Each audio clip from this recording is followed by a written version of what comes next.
हमारे इश्क की एक मिसाल थी कि हम बातें करते थे, सारी सारी रात बातें करते रहते थे। मैं फ़ोन करता था, मैं उसको थोड़ा सा तंग करता था, मुझे भी मज़ा आता था। तो मैं ना पापा खड़ा हो गया साइड पे, तो दरवाज़ा इन्होंने बंद कर दी, तो मैं थोड़ा दरवाज़ा खोला तो मामा ना कपड़े उतार के गंदे काम कर रही थी। मेरी तो यकीन माने चीखें नहीं लगी। मैंने कहा वो खाना ख़राब है, वो कैसी तो औरत है। मेरी बीवी सिलाई का बहुत अच्छा काम करती है, खूबसूरत भी थी और अच्छा काम करती थी सिलाई का। ये तो आप सब समझते होंगे कि एक गैर मर्द के साथ लेटी हुई थी तो क्या होगा। आज मैं ऐलान करता हूँ अपने अफसरों से भी और अपने हुक्मरान से भी कि मैं फिर भी उसका गुनाह माफ़ कर दूंगा, उस बंदे को भी माफ़ कर दूंगा, ठीक है ना, अगर वो आ जाती है। बिस्मिल्लाहिर्रहमानिर्रहीम, अस्सलाम वालेकुम नाज़रीन, मैं हूँ नदीम खालिद। नाज़रीन, मेरे साथ जो शख्स मौजूद है इसका नाम अब्दुर्रहमान है।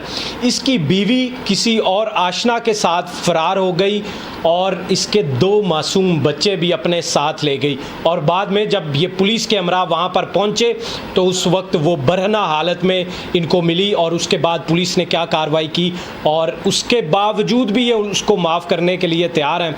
नाज़रीन, ये बड़ा हौसला है इनका और ये सारा माजरा है क्या, और उसके बाद मैं आपको बताऊंगा कि ये कहाँ से ये सारा मामला वायरल हो गया। आप अपनी बीवी जब एक तरह से आपके पास से अगवा हो गई थी, लापता हो गई थी, जब पुलिस के साथ आप वहाँ पर पहुँचे तो किस हालत में आप अपनी बीवी को आपने देखा था? मैं ये बयान नहीं कर सकता हूँ कि मैं जिस हालत में मैं अपनी बीवी को पाया उधर जो मैंने देखा है, तो ये तो आप सब समझते होंगे कि एक गैर मर्द के साथ लेटी हुई थी तो क्या होगा, ठीक है ना। मैंने जो कुछ देखा है, मैं उसका खामद हूँ, मेरे बच्चों की माँ है, मैं फिर भी पर्दा डालता हूँ। लेकिन बात यह है कि मैं हौसला रखें भाई। मैं उससे मोहब्बत करता हूँ, उससे इश्क करता हूँ, ठीक है ना। और मेरा इश्क ऐसा है कि मैं उसे भूल नहीं सकता कभी भी। उसने मेरे साथ इतना कुछ कर लिया, लेकिन मैं फिर भी माफ़ कर दिया, क्योंकि मेरे नबी करीम सल्लल्लाहु अलैहि वसल्लम, मेरे खुदावंद करीम ने इश्क किया है। मेरा इश्क ऐसा तो नहीं है, लेकिन इश्क तो इश्क ही होता है जैसा भी हो। लेकिन हमारे इश्क की एक मिसाल थी कि हम बातें करते थे, सारी सारी रात बातें करते रहते थे। जो हमारे पास वक्त बीता है हम वो याद करते थे कि मरी में हमने ये किया, मरी में वो किया, हमने ये किया। मैं उसके कपड़ों का ख्याल रखता था, उसकी ख्वाहिशों का ख्याल रखता था, ठीक है ना।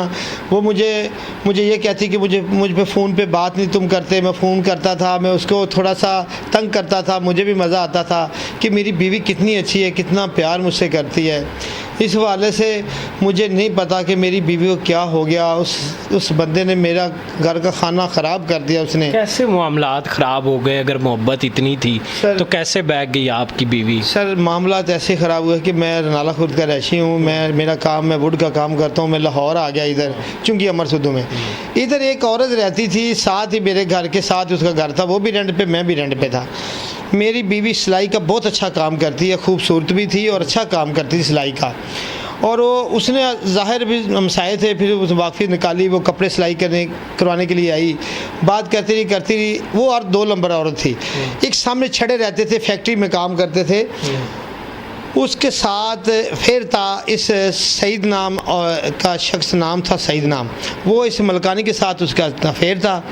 जब मेरी बीवी को उसने देखा, उसने बताया, तो ज़हीर भी उसका दोस्त था, वहाँ पे रहते थे।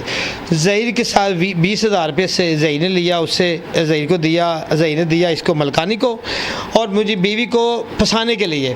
ये मेरी बीवी ने जब थाने में बरामद लेकर गया तब मुझे बताया उसने कहा अभी इसने मेरी ज़िंदगी तबाह कर दी है। मैं मजबूर होकर, मुझे 3 माह ये लगी मेरे पीछे से बात कर, मैं चलो बात करने में क्या हर्ज है, मैं बात करती रही।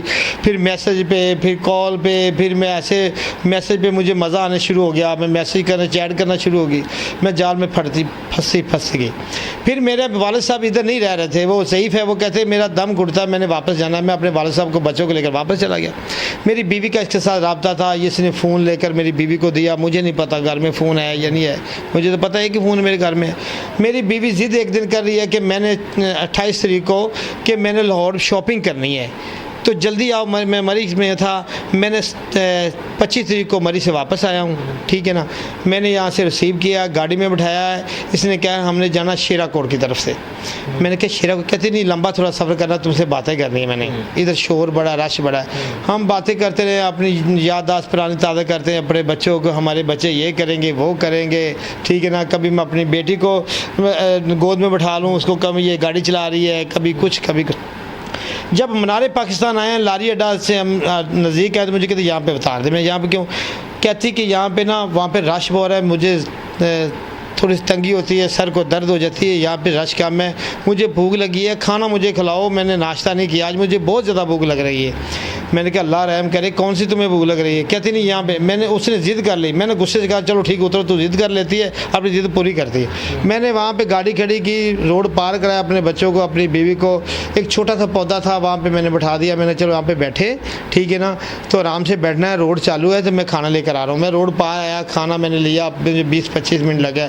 मैं आ रहा हूँ, जब मुझे इतनी देर लगी है तो दूर से देख रहा हूँ गाड़ी खड़ी है, उसमें बच्चे हैं, बीवी मेरी है, मुझे नहीं पता। जब मैं आऊँ तो फिर देखा मैं क्या करूँ, मेरे बच्चे कैसे गया, मेरी अपनी इज़्ज़त का भी ख्याल था, ये क्या मामला बना है, ये कैसे ले गए, इसे लेकर चले गए, ये कौन था। मैंने घर फ़ोन किया, किसी और गाड़ी में बैठ के किसी और गाड़ी में बैठ के, वाइट गाड़ी थी वो। अच्छा, मैं फिर परेशान हो गया, मैंने घर कॉल की, अपने ससुराल को कॉल की, वो कहते हैं ये क्या सा, तू क्यों लेकर गया उसे लाहौर, ठीक है ना, हालात इतने ख़राब है। फिर मैंने एक वकील का काम किया था, साबर साहब का, मैंने उसको कॉल की, भी सर बात यह है कि मैं इधर आया था, ये मामला बन गए। वो कहता है यार अब्दुलरहमान ये कैसे हो गया?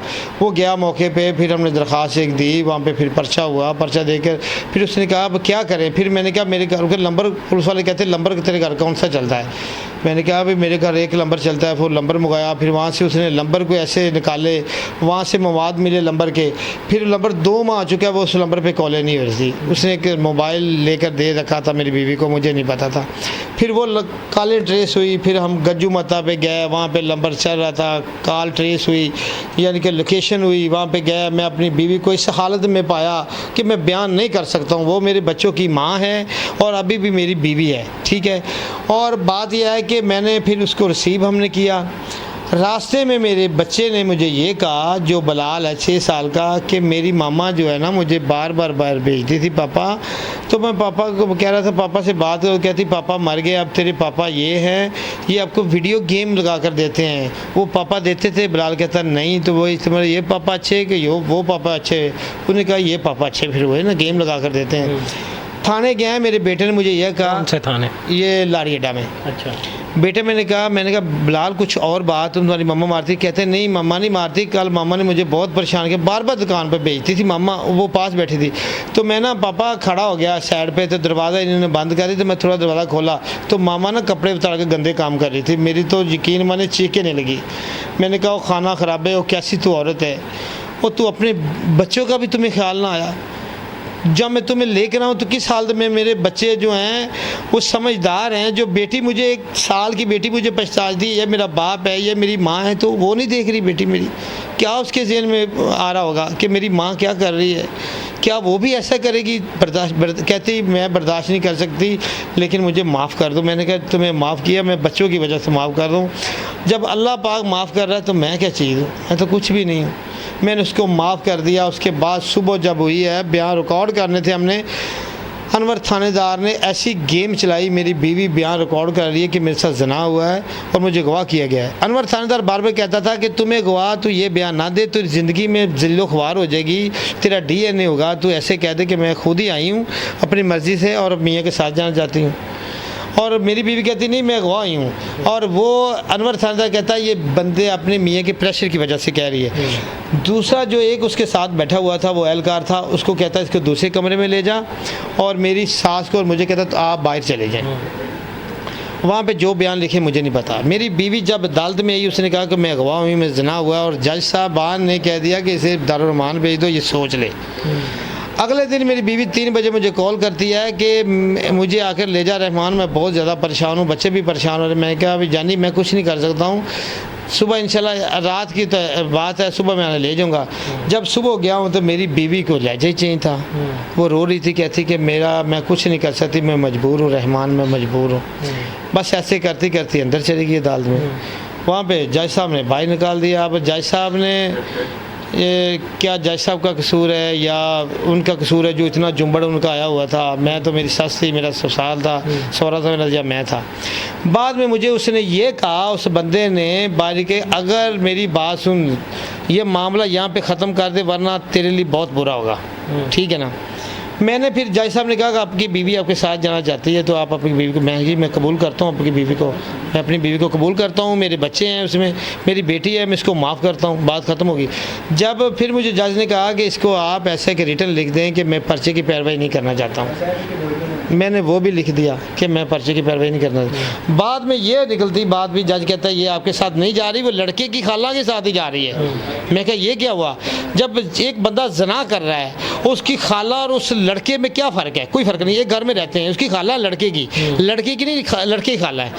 जज साहब उसे दारुल-मान भेज सकता था, अगर मेरे साथ नहीं जाना चाहती थी। दारुल-मान तो है, यही फैसला तो है, दारुल-मान तो है ना, क्योंकि मेरे निकाह में है वो। अगर उसे खुला का केस किया तो मेरे निकाह में तो है ना। जज साहब ने कहा ये इसके साथ ही जाएगी और इसके साथ ही जा रही है। बाहर आई है तो मैं उसको पाँव पकड़े हैं कि आप मेरी वाइफ है, मेरी बीवी है, मेरे बच्चों की माँ है तू, मैं तुम्हें माफ़ कर दिया, अब क्या मसला है?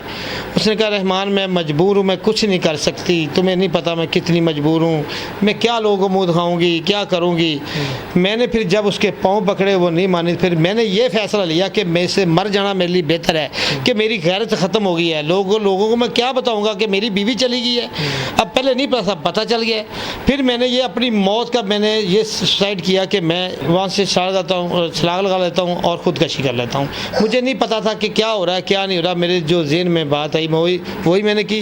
अब जो बात है, पहले मैं बीवी को माफ़ कर रहा था, अब मेरी ये वज़ीर से दरख्वास्त है, जो हमारे साहिबान हैं, जो हमारे अफसर हैं, उनसे है कि मैं ये कहता हूँ कि मेरा पर्चा ओपन हो और मेरी बीवी को, मेरे बच्चों को और जो है ये ज़हीर और सईद जो है और जो है दूसरी मलकानी, इनको बरामद किया जाए। बरामद करके इसके मेरी बीवी का DNA किया जाए कि कितने बंदों ने ज़ना किया है, और मेरी बीवी को सज़ा वो मिले और उन लोगों को जो सज़ा मिले जो इस काम में मुलव्वस हैं, ठीक है ना। और मेरा ये मैसेज एक मैं देना चाहता हूँ कि मेरी बीवी ने जो किया है, ये ऐसा एक माशरे में जब ये वीडियो चलती है, जो भी चलता है, हर लड़की देती है, उनका भी ज़हन ऐसा बनेगा ताकि कल किसी की बेटी, किसी की औरत, किसी की माँ ऐसा कदम ना उठाए, ताकि इसकी वीडियो या इसके जो मामला देखकर वो कदम उठाए। इसको अब आप अपनी बीवी चाहते हैं कि बीवी वापस आ जाए, उसके साथ रह लेंगे? मैं ये कहता हूँ कि पहले तो उसे सज़ा मिले, ठीक है, सज़ा मिले, उस लड़के को भी सज़ा मिले, बाद में देखूंगा अभी इसको माफ़, अगर इसको माफ़ करूँगा तो उसको भी माफ़ करूँगा, उसके भी बच्चे हैं, ठीक है ना, उसकी बीवी, वो भी शादीशुदा है, वो भी, उसके 2 बच्चे हैं। एक उसने शादी यहाँ पे चूँकि अमर सुद कर रखी है, मेरे पास स्टाम है, एक उसके दोस्त ने मुझे व्हाट्सअप किया है, ठीक है ना। और मैं कॉल कर रहा हूँ कि यार मेरी बीवी का खड़ा छोड़ दे, मेरी बीवी को माफ़ कर दे, मुझे माफ़ कर दे। वो कहते हैं बच्चों के वास्ते, अपने बच्चों के लिए, वो कहते हैं कि हमने इसको तलाक दिलवानी है, ठीक है ना, अगर तेरे पास चलेगी तो ये हमारे खिलाफ बयान फिर देगी, इसलिए इसकी तलाक हो जाएगी, आप भी फारग हो जाएंगे और मैं भी फारग हो जाऊँगा, मेरा DNA का सिस्टम भी ख़त्म हो जाएगा, ये किसी काम की नहीं रहेगी, आप इसकी मदद भी नहीं करेंगे, मैं भी नहीं इसकी करूँगा, मेरी भी जान छोड़ जाएगी। बिल्कुल नाजरीन, जो इसका मुतालबा है अब्दुल रहमान का वो ये है कि उसके बच्चे जो हैं वो वापस किए जाएं, और जो भी कानून के मुताबिक जो उसने गलत स्टेप लिया है, जो सज़ा उस औरत की बनती है कानून के मुताबिक, ये सज़ा जो है वो चाहता है, ना कि अपनी तरफ से कोई गलत कदम नहीं उठाना चाहता। हाँ, मेरी एक मेरा और बयान है, अगर वो फिर भी आ जाए, ठीक है ना, भी मुझे माफ़ कर दो, मैं किसी की बातों में आ गई थी, मैं फिर भी उससे माफ़ कर दूंगा, उस बंदे को भी माफ़ कर दूंगा, मैं खुदा की रज़ा से आज मैं ऐलान करता हूँ अपने अफसरों से भी और अपने हुक्मरान से भी कि मैं फिर भी उसका गुनाह माफ़ कर दूंगा, उस बंदे को भी माफ़ कर दूंगा, ठीक है ना। अगर वो आ जाती है, ठीक है, माफ़ी मांग ले तो मैं उसको माफ़ कर दूंगा, फिर भी उस बंदे को भी माफ़ कर दूंगा, और मुझे रिटर्न लिख कर दे दे कि मैं कभी भी इसके औरत का पीछा नहीं करूँगा, बात ख़त्म हुई। बिल्कुल सही नाज़रीन, इसी के साथ मुझे दें इजाज़त, अल्लाह ने के बाद।